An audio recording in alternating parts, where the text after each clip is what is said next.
What are the key elements or factors in personal development? I think I can help you with that. Let's jump in. In this video, we'll focus on 3 specific elements or factors that are part of any effective personal development program.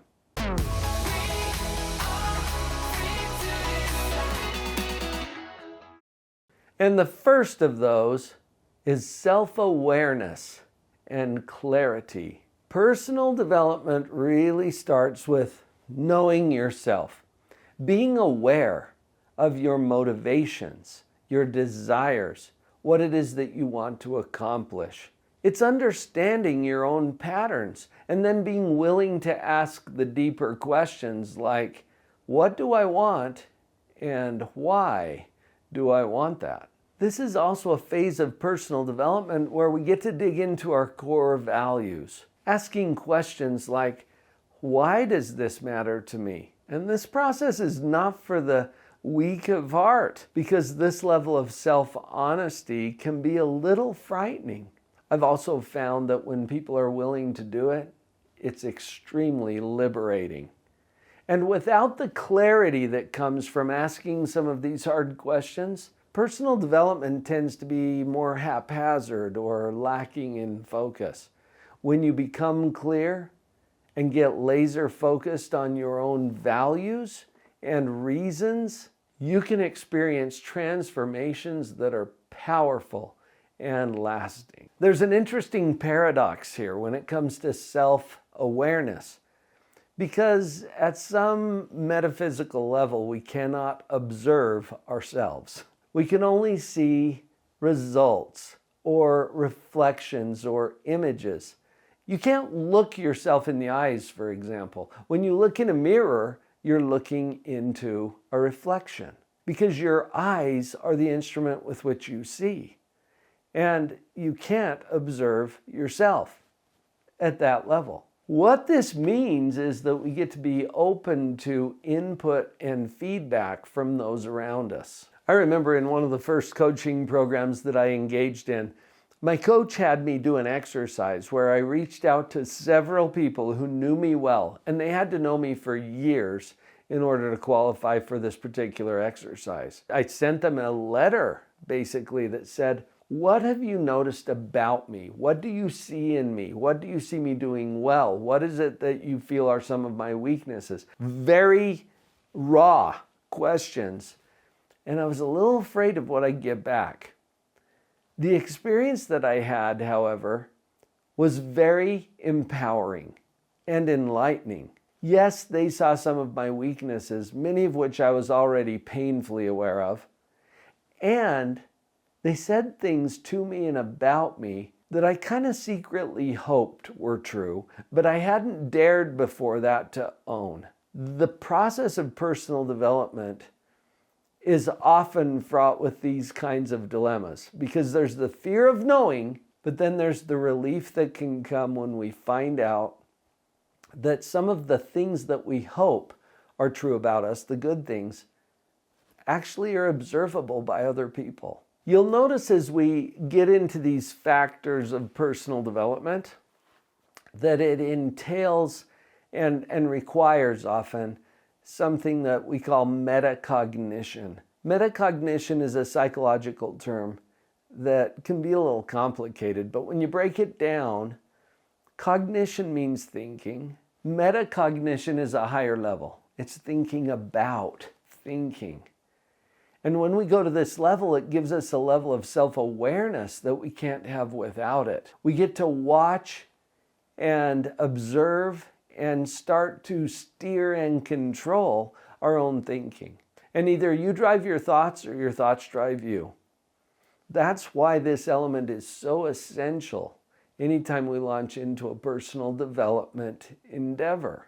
So let's move on to the second factor or element of personal development. But before we do that, would you take a moment to subscribe to this channel? There are other videos on the way that you will want to make sure you see. So click the subscribe button and then hit the notification bell while you're at it. And then you'll be sure to catch whatever's coming your way. Now that second element, intentional practice. See, it's not just about having insight. It's about transforming the way our neural pathways are set up. Quick word about neural pathways. Your brain will create actual structures neurologically. We call them neural pathways for anything that is meaningful and repeated. And this is because your brain's job is efficiency. And to make things more efficient, you don't have to think about things that you've done a million times. You just put it on autopilot.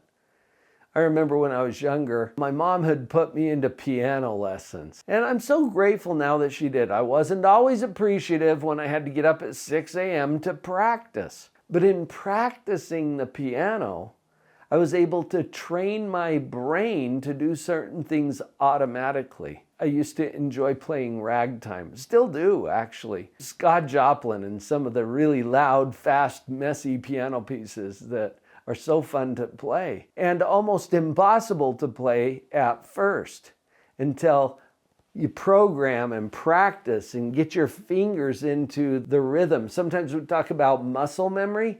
Well, muscles don't have memory. It's your brain that has memory, and those neural pathways make it as if your fingers know exactly where to go because you've put them there so many times in the past. Another example is typing your name. If you look at the keyboard on your computer and I ask you to type your name, you would whip out your name without thinking about the letters. This is another example of neural pathways and how we program our brain. The only way to do that from a psychological perspective, from a neurological perspective, is through meaning and repetition. If it means something to you and you repeatedly practice it, your brain will put it into a neural pathway, cruise control, autopilot. So the key is being deliberate about what you're practicing and why. The personal development goals that you have are within reach, and they're on the other side of intentional practice. Now let's talk about that final element. I'm labeling this one support and accountability. People, humans, are notoriously bad at holding themselves accountable. And you've probably had enough life experience to really realize this. Your growth occurs best in a container. Information is free. Containers are rare. The kind of container that I'm talking about here is a coach or an accountability partner. Someone who can be in your corner, supporting you and helping you to get out of your own way as you make those intentional moves forward. Having support from a trusted coach accelerates your development and magnifies the impact that your efforts will have. Personal development is not a solo mission. Having the right kind of support makes your growth and progress sustainable and lasting. Thank you for showing up here today. If you're ready to go a little deeper, cue up that next video. How to make a successful and fulfilling personal development plan. There are more ideas coming your way next.